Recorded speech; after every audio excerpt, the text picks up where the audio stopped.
bien, on va reprendre l'antenne maintenant pour un sujet qui va être passionnant. Le sujet, c'est... maintenant, je reprends. Créateur de rhum en 2023. Est-ce un métier à risque? Alors, nos nouveaux invités, puisqu'on vient de voir Étienne qui va faire partie de cette discussion, nous avons avec nous Philippe Matco et ensuite nous avons Morgane Ricci. Donc, je vais juste en quelques mots leur demander de se présenter brièvement avant qu'on lance le débat. À toi, Philippe. Oui, bon, merci, bonjour à tous.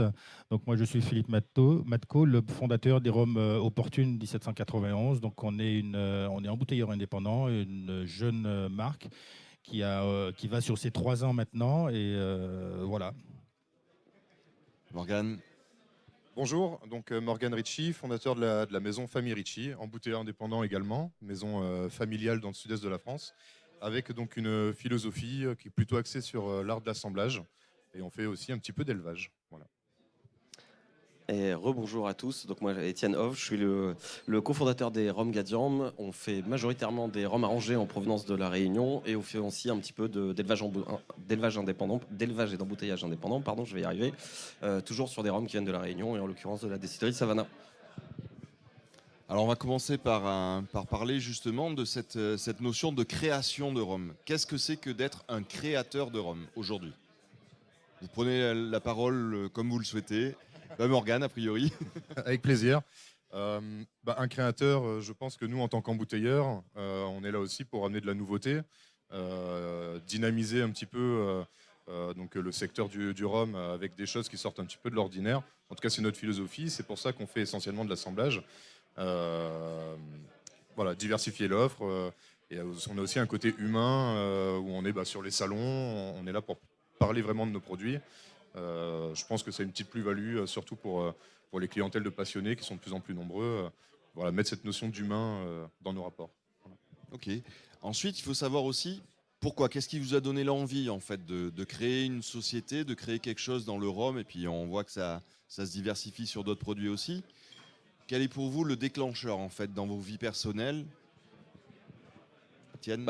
Ouais, alors en fait, je pense que c'est tout simplement à la base déjà une envie entrepreneuriale. Voilà, de faire quelque chose pour soi, de construire quelque chose qu'on fait entièrement, etc. Et puis après, pourquoi dans le rhum spécifiquement? Je pense que c'est juste une passion, quoi. Voilà, je pense qu'à la base, ça part de aimer boire des canons, aimer boire des meilleures choses, découvrir de nouvelles choses, découvrir des nouveaux horizons. Et puis à un moment donné, quand on a fait, alors, je vais pas dire faire le tour parce que c'est infini, mais quand on a vu pas mal de choses, on peut se dire, tiens, j'aimerais bien faire aussi ce genre de truc, mais à ma sauce, quoi. Comme disait Morgane, eux sont spécialistes de l'assemblage, par exemple, et ils n'hésitent pas à faire des assemblages sur des trucs qui, à la base, personne n'aurait l'idée de mélanger ces choses-là ensemble. Mais je pense que voilà, ça correspond à leur goût, à leur passion, aux choses qu'ils ont envie de faire. Et je pense que c'est comme ça que ça se concrétise, quoi. Une envie entrepreneuriale déjà de base. Et puis ensuite, dans ce milieu-là, tout simplement parce qu'on l'aime bien, quoi. Et puis, il y a le côté humain beaucoup qui est présent dans le spiritueux, que ce soit sur les salons, que ce soit aller rencontrer les gens, les cavistes, les particuliers. Et voilà, ces échanges-là en direct, en fait, je pense, est assez agréable. Voilà, pour faire... De toute façon, ce qui rejoint le tout, c'est vraiment de donner du plaisir aux gens et vous aussi vivre au travers de votre passion. Philippe, toi, tu as une approche aussi un peu particulière, c'est-à-dire que dans la création de ta société, tu as fait un choix un peu particulier par rapport à la Martinique, que j'aimerais bien que tu nous expliques. Alors déjà pour rebondir sur ce que mes confrères ont dit, il y a un dénominateur commun, c'est la passion au départ. Donc si on n'est pas passionné, il ne faut pas y aller.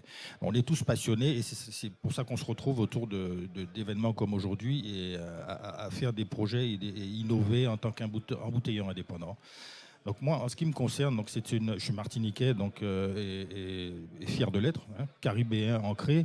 Donc j'ai créé cette marque parce que je suis né dans le rhum, je suis issu d'une famille de distillateurs. Donc aujourd'hui, on n'a pas une seule distillerie qui existe encore. Mais cette passion du rhum m'a toujours animé. Donc j'étais ingénieur en électricité, j'ai tourné cette page il y a quelques années pour faire ce projet passion. Mais mon choix a été de créer cette marque et de faire déguster des rhums qui viennent d'ailleurs, des rhums de mélasse, des rhums de pur jus de canne, des rhums de miel de canne et de faire des assemblages aussi audacieux. Donc là, c'est pousser un peu vers l'innovation. Et Par contre, étant de Martinique, j'ai voulu ne pas vendre mon rhum en Martinique. Et ça, c'est voulu. Il y a 8 distilleries fumantes, il y a suffisamment de très bons rhums AOC. On est les seuls en Martinique à avoir l'AOC. Donc de très bons rhums en Martinique à la disposition des touristes et des locaux. Je ne vais pas m'immiscer sur ce marché. Donc je suis vraiment sur le marché métropole et le marché export. Et aujourd'hui, le métropole est déjà bien établi, donc je pousse vers le développement à l'export. C'est un choix. Et tu l'assumes, et du coup, la notoriété vient aussi parce que les gens vont découvrir au travers du monde. Et je sais qu'en métropole, on affectionne particulièrement tes produits aussi. Donc le choix est vraiment clairement assumé. Absolument, et je n'ai pas de distillerie à montrer, j'ai rien à montrer en Martinique à part faire déguster des très bons rhums AOC. Et les gens qui dégustent n'ont qu'une envie, c'est de pouvoir venir en Martinique visiter les distilleries qui existent. Voilà, donc j'apporte ma petite pierre à l'édifice et ça s'arrête là. Très bien. Ben, on va commencer à parler justement de cette création, c'est-à-dire comment ça se passe quand on veut déposer pour créer une société dans le milieu du rhum. Est-ce qu'il y a des démarches particulières? Est-ce qu'il y a un organisme? Comment vous protégez vos noms, vos logos, etc. Je pense que déjà, il faut savoir où on met les pieds. Parce que c'est vrai qu'il y en a de plus en plus, hein, des embouteilleurs qui se lancent. Et alors, c'est une bonne chose parce que ça crée de la diversité, ça crée du dynamisme. Mais il faut quand même faire attention. Il y en a aussi qui veulent se lancer parce qu'ils se disent c'est sympa, ils voient que les bons côtés. Attention, c'est un métier qui est prenant. Ça demande beaucoup de travail. Il y a beaucoup d'administratifs aussi. On n'est pas seulement en train de voyager et de boire des coups gentiment avec nos amis maîtres de chez. Ça, c'est la partie plaisante, mais c'est pas que ça. Donc déjà, voilà, bien savoir où on met les pieds. Après, quand on veut se lancer, effectivement, il faut se renseigner déjà premièrement au niveau des douanes, parce qu'on est quand même régi la plupart du temps par les douanes. Alors ça, est-ce que tu peux développer un petit peu? Parce que c'est vraiment la partie cachée que le grand public ne connaît pas vraiment. Toutes ces astreintes, justement, qui sont non seulement administratives, mais qui demandent énormément d'énergie. Et souvent, Étienne a eu le problème il n'y a pas très longtemps sur comment rapatrier les produits, les délais de livraison, etc., etc. Oui, ben, en fait, la première chose, c'est prendre contact avec eux et demander des informations. De toute manière, les douanes, ce qu'ils veulent, c'est qu'on ait un contact avec eux régulier, un rapport de confiance. Après, c'est vrai que donc, ce qui prend du temps, ça va être tout ce qui est comptabilité matière, notamment, où il faut justifier en fait tous les mouvements qu'on peut faire dans notre chai, tous les entrants, tous les sortants, s'il y a des assemblages, s'il y a des réductions. Donc vraiment, il y a une comptabilité matière qui demande du travail. Et ce cahier des charges-là, en fait, il est suivi au fur et à mesure de ce que vous produisez. Comment ça se passe? Oui, c'est vraiment au fur et à mesure. En fait, si on fait quelque chose dans notre chai, il faut que dans les 24 heures, ça soit noté. Et suivant aussi ce qu'on fait, il faut le dire aux douanes dans les 24 heures. Donc ça, vraiment, ça demande quand même beaucoup d'applications, beaucoup de temps. C'est pas ce qui est le plus plaisant, hein, on va pas se mentir. C'est pas ça qui nous passionne, mais c'est quand même une base importante parce que si ça roule pas, le reste ne peut pas rouler non plus. Donc pour nous aider là-dessus, il y a aussi des formations qui existent. Il n'y en a pas beaucoup, mais moi j'ai fait celle, par exemple, de l'École internationale des spiritueux à Ségonzac, le CIDS, qui m'a, moi, personnellement, beaucoup aidé parce que j'y connaissais rien en comptabilité matière et en douane, et ça m'a permis de le maîtriser. Voilà. Bah, c'est vrai que on peut pas être de toute façon dans le milieu de l'alcool sans avoir nos gentils amis des douanes qui nous suivent de très près, mais en même temps c'est normal.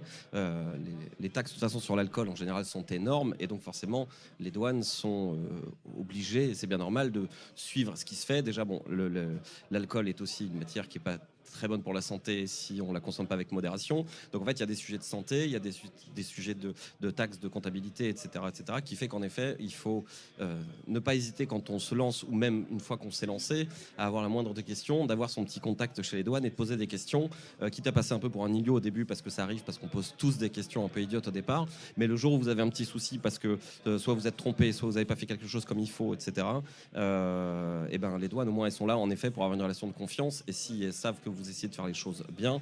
Le jour où il y a un petit couac, ça se passe bien. Alors qu'en effet, si on veut essayer d'avoir le moins de contact possible avec les douanes parce qu'on a un peu peur, parce que c'est ce qui nous régit, c'est ce qui interdit des choses, etc., ça peut être un peu plus compliqué. Donc je pense qu'en effet, c'est hyper important de bien commencer en allant voir les douanes, en se renseignant. On y va 1 fois, 2 fois, 3 fois, 10 fois.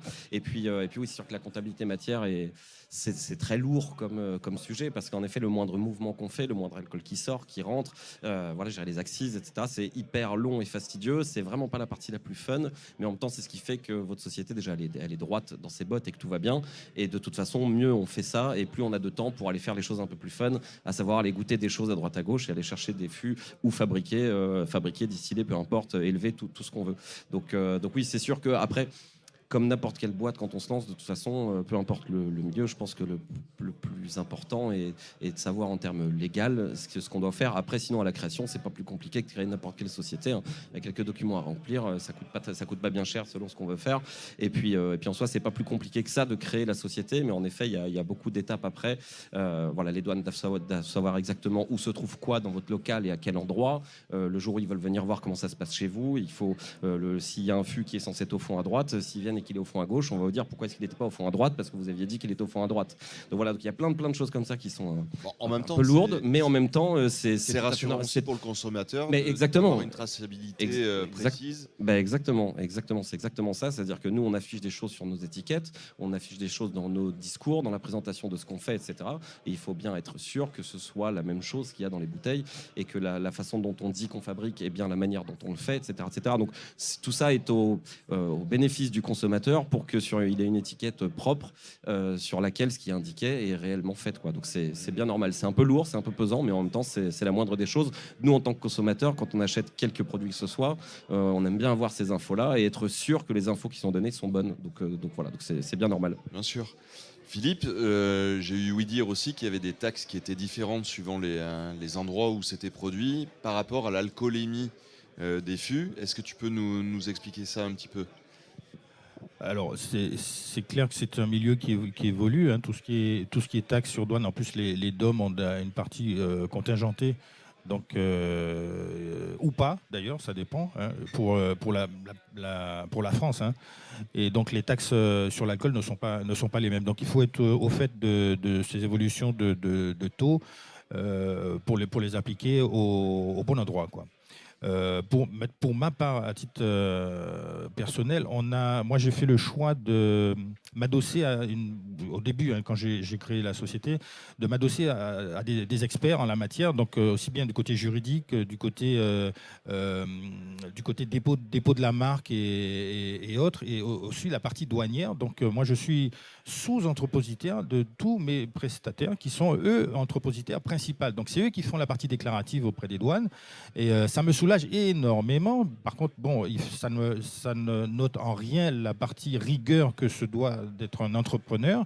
Et voilà, donc moi j'ai qu'on m'a dit, j'ai cette épine du pied en moins, donc j'ai pas sauté le pas comme toi qui fait de l'élevage dans tes chais.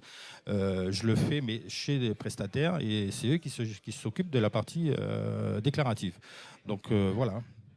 Est-ce qu'en 2 mots, justement, un de vous deux peut m'expliquer, suivant le taux d'alcool, comment sont appliquées justement les taxes ? En fait, il y a un prix défini à l'hectolitre d'alcool pur. Donc après, il y a une conversion à faire à la bouteille, hein, donc en termes de litrage, et puis en termes de degrés. Parce que forcément, on ne consomme pas du 100%. Hein, donc c'est des calculs à faire. Voilà. Mais en gros, pour qu'on comprenne bien, plus le degré d'alcool est haut, plus il y a de taxes, et plus il y a de centilitres dans la bouteille, plus il y a de taxes également. Voilà. D'accord. C'est un peu pour ça que, par exemple, sur nos brutes de fût, on va faire du 50 centilitres. Et c'est aussi une question économique. Hein. C'est pour pas que le coût des taxes prenne trop le pas sur le produit, Sur le prix du produit. Et que ça reste sur un rapport qualité-prix intéressant. Oui.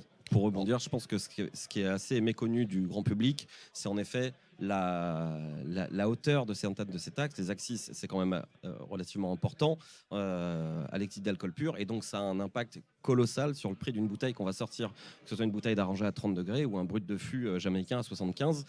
Ça représente quand même une énorme partie de la bouteille, et donc forcément, je pense que les gens ne sont pas tout à fait trop au courant de ça. On peut voir une bouteille, alors c'est un jus un peu rare avec beaucoup de degrés en 50 centilitres, et donc ça coûte cher. Oui, mais en même temps, si on devait déduire toutes ces choses-là, en fait, ce serait beaucoup plus accessible. Et c'est vrai que je pense que les gens ne se rendent pas forcément compte, mais en même temps, c'est pas évident à avoir cette information-là. Mais voilà, ce que représentent les différentes taxes, et notamment les axes de douane sur une bouteille, c'est vraiment important. C'est sur une bouteille standard de supermarché à 40% d'alcool qu'on va acheter, je sais pas moi, 15 euros. Voilà, il y en a plus de la moitié qui représente ces taxes-là. Donc en fait, je pense que les gens n'ont pas tout à fait, n'ont pas forcément cette information, et du coup se rendent pas forcément compte que sur le prix d'une bouteille, je pense notamment à certains single casques qu'a sorti Ritchie, des produits vraiment extraordinaires et qui du coup ont un prix très important, mais en même temps, c'est pas l'embouteilleur qui récupère la totalité, très loin de ça, d'une bouteille comme ça. Et je pense que les gens, voilà, au fur et à mesure, ils sont un peu plus au courant de ça, et c'est bien parce que ça donne une autre vision sur le prix d'une bouteille, qu'elle soit à 30 euros ou à 300, peu importe. Voilà, ça a une part colossale dans le prix d'une bouteille, en fait. Oui, mais c'est pour ça que je voulais qu'on l'évoque, parce qu'en fait, il y a peu de gens qui le savent, que ça induit justement ce surcoût, sans compter la distribution et tout le reste, parce qu'on va en parler après. Après, il y a peut-être une spécificité aussi que j'aimerais bien que tu nous évoques, parce que toi, tu distilles aussi, ou tu vas distiller. Je vais. Tu vas, bon, J'espère. c'est ce que j'ai entendu dire. Alors là, comment ça se passe en fait quand tu es producteur toi-même, en termes de charges, de taxes? Est-ce qu'il y a beaucoup de choses qui changent justement dans...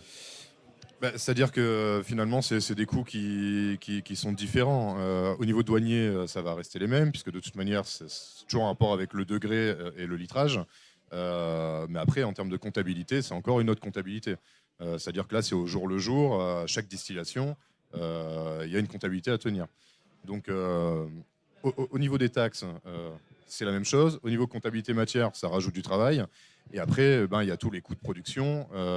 Donc certes, on ne va plus acheter chez un producteur, donc on ne va pas payer ce coût-là, mais le coût de production existe. Donc l'électricité pour faire tourner la distillerie, l'eau utilisée, les coûts de matières premières, que ce soit de la mélasse ou du pur jus de canne si on a possibilité de le faire, tout ça a un coût aussi. Donc c'est simplement des coûts différents, des échelles différentes, mais au final, on a quand même un coût de revient qui est existant et qui est parfois incompressible.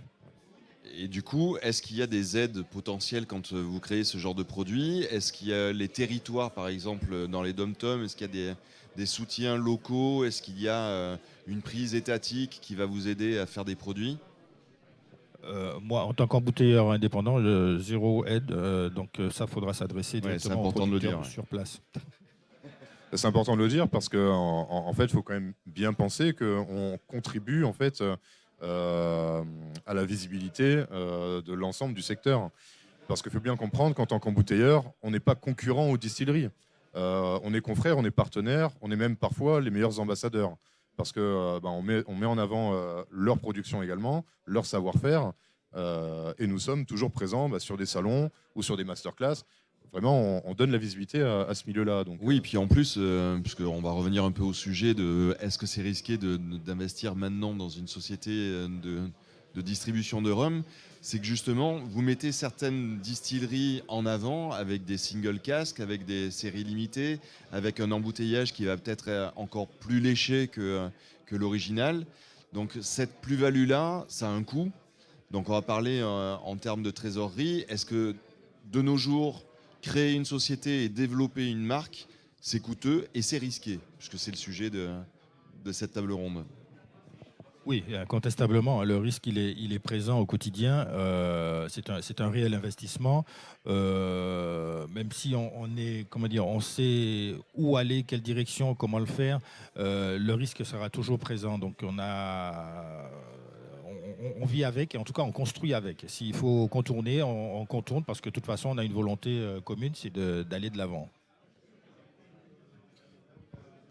Oui, j'allais dire qu'effectivement, c'est un métier à risque. Je pense qu'il était plus opportun d'investir dans cette branche-là il y a encore 4-5 ans en arrière, plutôt que maintenant, parce que les prix du rhum ont augmenté, hein, on l'a tous remarqué. Oui, c'est évident. Euh, Alors, du coup, c'était la question d'après, c'est que maintenant, toutes les matières sèches ont pris une augmentation colossale. Avoir maintenant des bouteilles en temps voulu, c'est compliqué. Avoir maintenant les produits, on parlait tout à l'heure d'importation de tonneaux, de fûts, etc., devient de plus en plus long, avec des contraintes, des retards. Bon, hormis la dimension planétaire avec les guerres et tout ce que ça a induit en redistribution. Tu parlais aussi du coût électrique. Comment ça, vous l'anticipez? Comment tout ça, vous l'anticipez à peu près dans la répartition de vos charges et surtout dans les produits que vous allez mettre en avant prochainement? Parce que ce qu'il faut savoir, c'est qu'entre le moment où est décidé un embouteillage, un moment où il est produit, un moment où il est mis en fût et mis en bouteille et distribué derrière, il se passe des fois des temps et des laps de temps qui sont énormes.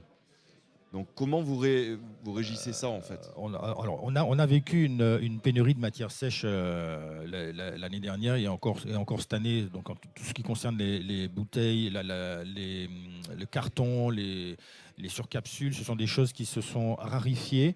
Et on a fait face aussi au surcoût du transport. En ce qui me concerne, le transport maritime, puisque, par exemple, mes bouteilles qui sont embouteillées en Martinique avec l'AOC, je suis obligé de faire venir le conteneur depuis la métropole en Martinique, remplir mes bouteilles et elles repartent.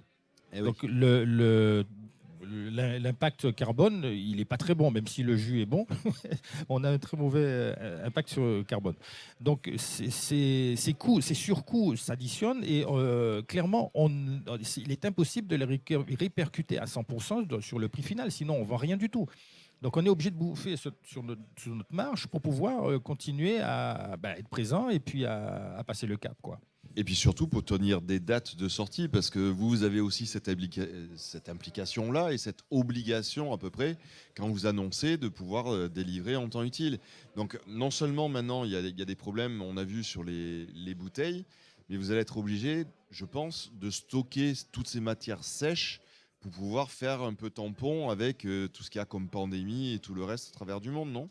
Disons que là, ça commence à aller un petit peu mieux sur l'approvisionnement de matières sèches. C'est vrai que l'année dernière, déjà, la question était même plus à un moment donné de se poser la question du prix qui explosait, mais tout simplement de réussir à en avoir, peu importe le prix. Parce qu'à un moment donné, forcément, quand il faut embouteiller quelque chose pour aller le vendre, si on n'a pas de bouteille, forcément, on ne le fait pas, donc la question est réglée. Donc c'est vrai que là, maintenant, ça commence à aller un petit peu mieux. Il y a encore pas mal de blocages un peu partout, des prix qui redescendent pas tout à fait comme ils seraient censés redescendre, parce que certains des problèmes sont réglés, mais voilà, mais c'est quand même un petit peu moins compliqué. Mais je pense qu'après, on est forcément aussi tributaire de ça, et à un moment donné, si t'as pas de bouteille, t'embouteilles pas tout de suite, et puis voilà. Donc en effet, on est obligé, quand c'est possible, de faire des stocks tampons. Donc évidemment, en termes de trésorerie, etc., ça implique beaucoup plus de choses. Et on est obligé un peu de jongler. Et malheureusement, je pense, quand il y a eu le Covid, etc., et tous les problèmes d'approvisionnement, parce qu'en fait, les cargos ne partaient plus, donc il n'y avait plus de fret.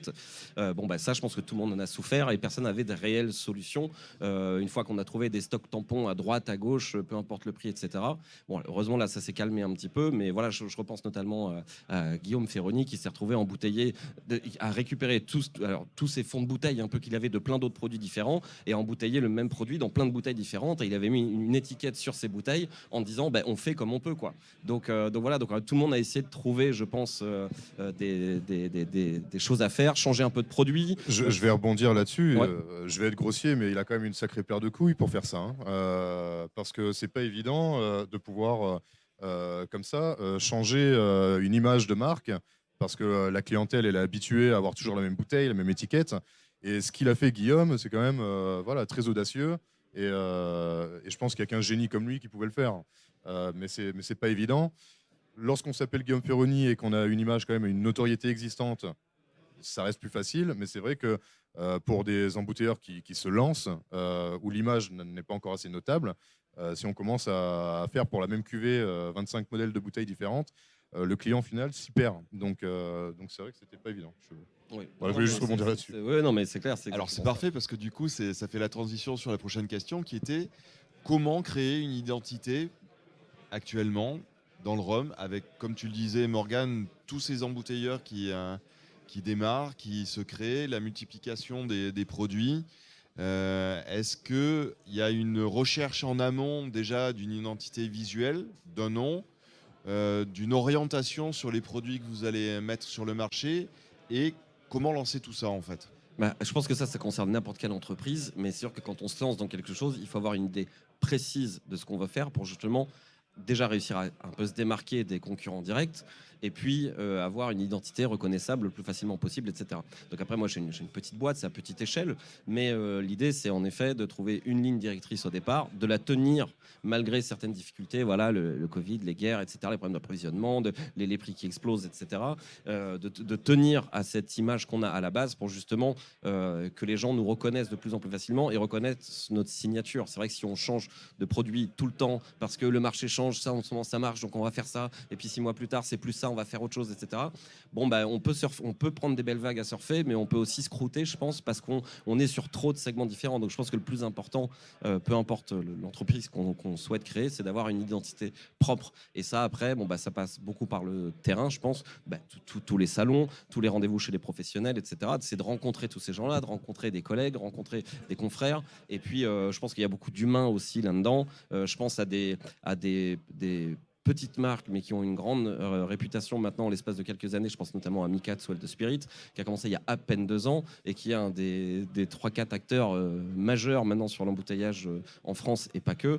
Et au final, bah, il est juste allé rencontrer des super personnes. Bon, il a un savoir-faire qui est absolument incroyable, mais voilà, participer à des salons, aller rencontrer des pros partout, en France, en Europe, dans le monde entier, parce que ce que les Ritchie font aussi en permanence. Et je pense que c'est comme ça qu'on arrive à créer une image qui après tient la route. Et c'est vrai que pour rebondir encore une fois sur les Ritchie, ils font une gamme de produits qui est hyper variée. Et au final, il y a un dénominateur commun à chaque fois, c'est que c'est des trucs un peu qui sortent de l'ordinaire, en fait, voilà, des assemblages de rhum où on n'aurait jamais fait, on n'y aurait pas pensé, ou ne pas hésiter à perdre, voilà, quand vous embouteillez un truc à 15 ans et puis que vous l'assemblez avec un rhum blanc, bah, vous n'avez plus le droit d'écrire qu'il a 15 ans dessus. Donc en général, les gens ne le font pas, ça. Bon, bah voilà, chez des gens comme Ritchie ou d'autres, on fait ce genre de choses, et c'est ça qui crée leur image de marque hyper importante. Et voilà, je pense qu'il faut Alors là, c'est faire une ligne et s'y fixer. C'est une création d'image par la nouveauté. Après, toi, Philippe, tu as une démarche un petit peu, on va pas dire inverse, mais moi, j'ai connu tes produits sous la maison Matco. Alors, qu'est-ce que tu entends dans ces choses-là?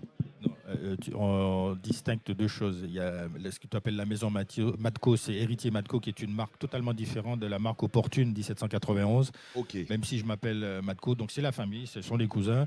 Voilà, mais moi, on parle d'Opportune Alors, justement, 1791. Avec ton nom, comment tu crées quelque chose de nouveau et que tu te différencies par rapport à, on va dire, un héritage c'est pas mon nom qui me fait avancer, c'est la passion. Honnêtement, c'est la passion et c'est ce que j'ai vécu. Parce que bon, honnêtement, moi, à 6 ans, j'étais sous une colonne Saval avec mon père en train de remplir des Dames Jeanne. Donc quand je dis que je suis né dans le rhum, c'est quasiment ça, quoi. Je suis pas né qu'au biberon de lait. Je sais pas où j'en étais. Justement, ton image, comment tu crées quand tu crées ta société? Donc, moi, je me base sur une histoire, qui est une histoire authentique, donc qui est familiale déjà.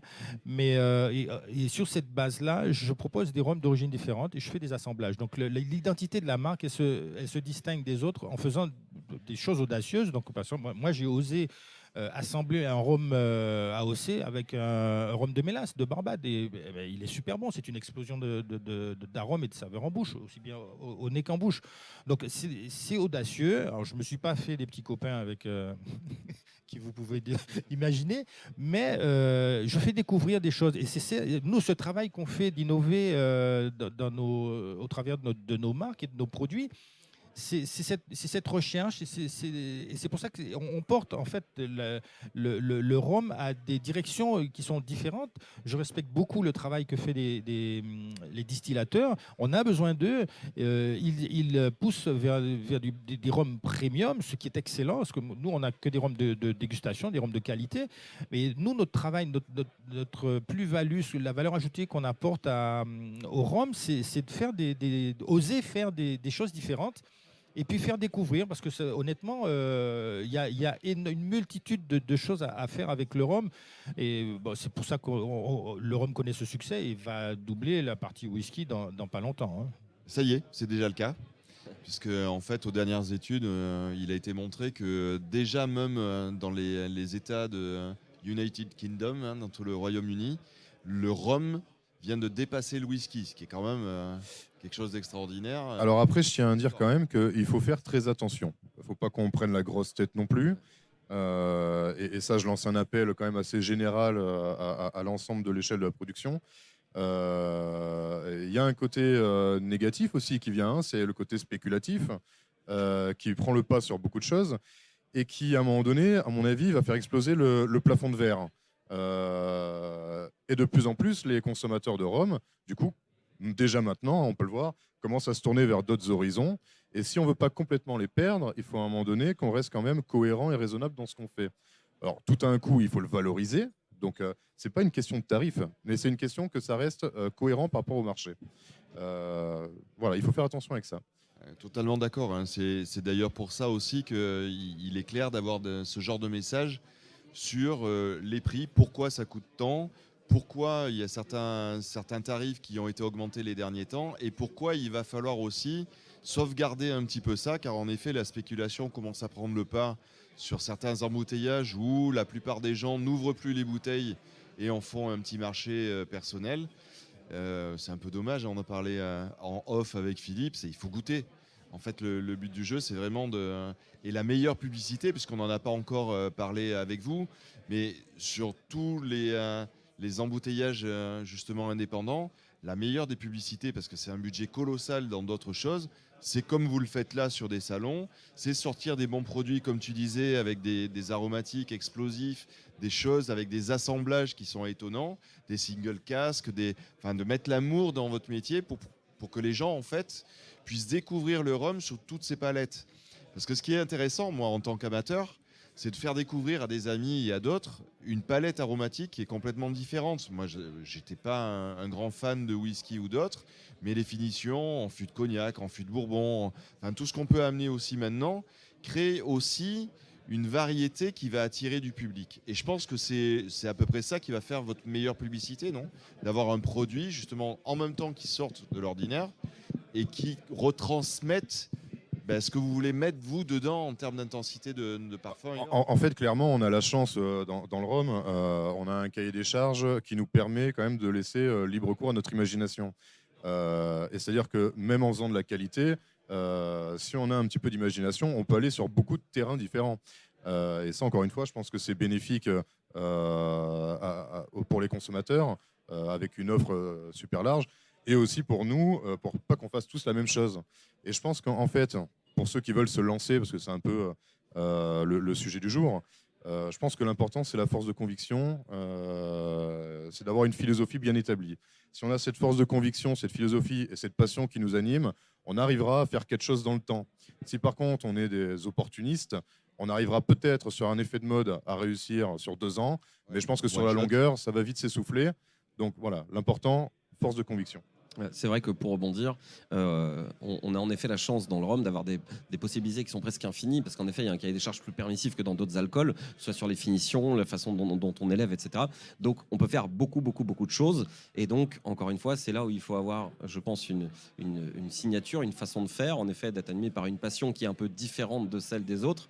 Et réussir à s'y tenir et persévérer grâce à ça. En effet, si on veut juste surfer sur un effet de mode, pendant 3 ans, 4 ans, la Barbade, voilà, c'était, on embouteillait que ça partout, etc. C'est très bien, c'est très bon. Mais au final, si on fait la même chose, mais 1 an, 2 ans, 3 ans après tous ceux qui l'ont fait, ça perd un peu d'intérêt. Après, il y a eu une grosse mode sur les Jamaïcains, etc. Et puis on commence à avoir des trucs sur des choses un peu plus exotiques. On embouteille maintenant beaucoup d'Australiens, d'Afrique du Sud, ou alors de Madère, Cap-Vert, Fidji, etc. Et je pense que voilà, il y a plein de possibilités, mais en effet il faut savoir ce qu'on aime et ce qu'on veut faire à la base. Voilà, si c'est juste un peu surfer sur ce qui se passe à chaque fois et ce qui est à la mode en ce moment, en fait je pense qu'en effet déjà on ne tiendra pas dans le temps, et puis du coup on n'est pas créateur en fait d'effets. Je pense que la force des embouteilleurs indépendants, alors là je passe pas vraiment pour moi parce que moi je suis tout petit dans ce truc là, mais des gens comme Michael ou comme les Richie ou comme plein d'autres, la force d'être embouteilleur indépendant, c'est justement de créer un peu des modes, des nouvelles modes. Voilà, et d'ailleurs il y a beaucoup de produits que les distilleries ne pouvaient pas faire elles-mêmes avant parce que c'était pas des business models qui qui tournait pour elle, de faire, je sais pas moi, des brutes de colonne par exemple. Bon, bah, il y a 3, 4 ans, 5 ans, d'un seul coup, ben voilà, il y a Anto de la Source qui commence à embouteiller des choses à 85 degrés en brute de colonne, et puis c'est bon. Et puis du coup, bah, il y a des embouteilleurs indépendants qui en font, qui vont en chercher un peu partout. C'est très bien. Et d'un seul coup, bah, maintenant, c'est 4 distilleries sur 5 Oui, puis vendent leur propre brut de colonne, de colonne, alors qu'il y a 5 ans, ça c'est n'existait pas. super intéressant. Donc c'est ça, c'est la force des embouteilleurs indépendants, je pense, c'est de créer des nouveaux produits, des nouvelles choses. Et du coup, ben voilà, il faut être en avant de ça et non pas suivre ce truc-là en permanence, Oui, et puis, sinon ça marche pas. Voilà. je Sinon, trouve ça que marche l'avantage que vous avez, c'est aussi d'aller faire redécouvrir des choses ou de les mettre en avant. Moi, j'ai découvert il n'y a pas très longtemps des rhums du Ghana, des rhums du Venezuela, des rhums du Brésil qui ont des parfums complètement atypiques. On verra cet après-midi aussi sur d'autres alcools. Mais en tout cas, ce qui est intéressant, c'est cette diversité que vous amenez à faire découvrir aussi aux gens. Et je pense que c'est aussi une des choses qu'il faut mettre en avant.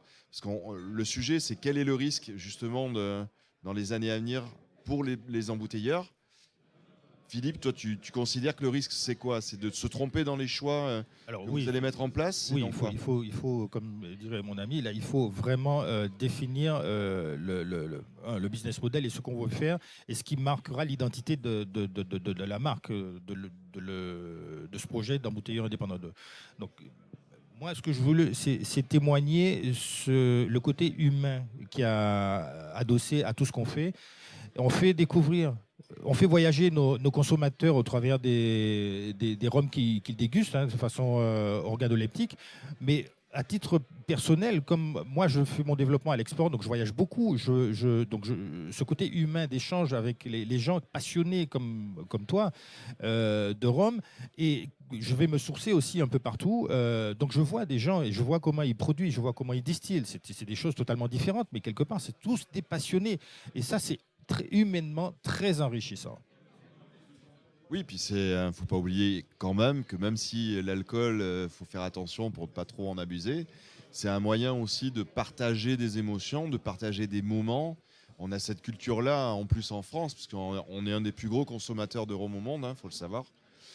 Et je pense que c'est aussi, si on investit bien sur ce pourquoi on fait ça, la manière d'y arriver, est-ce qu'il y a vraiment des risques? Il y a toujours des risques. Les risques, ça fait partie de notre métier. À chaque sélection qu'on va faire, on prend un risque. À chaque fois qu'on va créer un univers graphique ou une signature, il y a un risque. Est-ce que ça va plaire? Est-ce que ça va pas plaire? C'est vrai que lorsqu'on est entrepreneur, mais on parle là d'embouteillage indépendant, mais ça peut être n'importe quel métier. Lorsqu'on est entrepreneur, il y a toujours cette pression qui pèse sur nos épaules, à savoir est-ce que ce qu'on va faire, est-ce que nos convictions vont plaire aux autres. Donc ce risque, il est là. Après, je pense qu'on a assez fait peur à tous les nouveaux arrivants. C'est vrai que mes confrères donc, on en parlait, le côté humain est important. C'est vrai que voilà, ça c'est une belle partie de notre métier. C'est quand même qu'on est on est vraiment plus une équipe de confrères que de concurrents. Il y a une fratrie dans le rhum qu'il n'y a peut-être pas sur d'autres spiritueux. Ouais, c'est vrai. Et lorsqu'on voit des événements comme aujourd'hui, comme Philippe a pu créer, c'est des moments de partage, de bonheur, de découverte. Et là, on est sur les stands à expliquer notre travail, expliquer ce qui nous anime, pourquoi on a fait ça. Mais au-delà de ça, il y a aussi des échanges ensuite en off que les gens ne voient pas. Mais entre nous, c'est assez magique aussi. C'est vraiment des moments de vie et c'est des choses qui sont très plaisantes de notre métier. Voilà. Très bien. Bah, écoutez, je vous remercie tous. Et puis, on Merci se retrouvera Stéphane. au fur et à mesure, au gré de la journée, pour d'autres interviews un petit peu plus, on va dire, individuelles, pour aller un petit peu plus loin sur vos parcours et sur ce que ça va donner sur vos marques aussi. Merci beaucoup. Merci. Merci beaucoup. Merci beaucoup.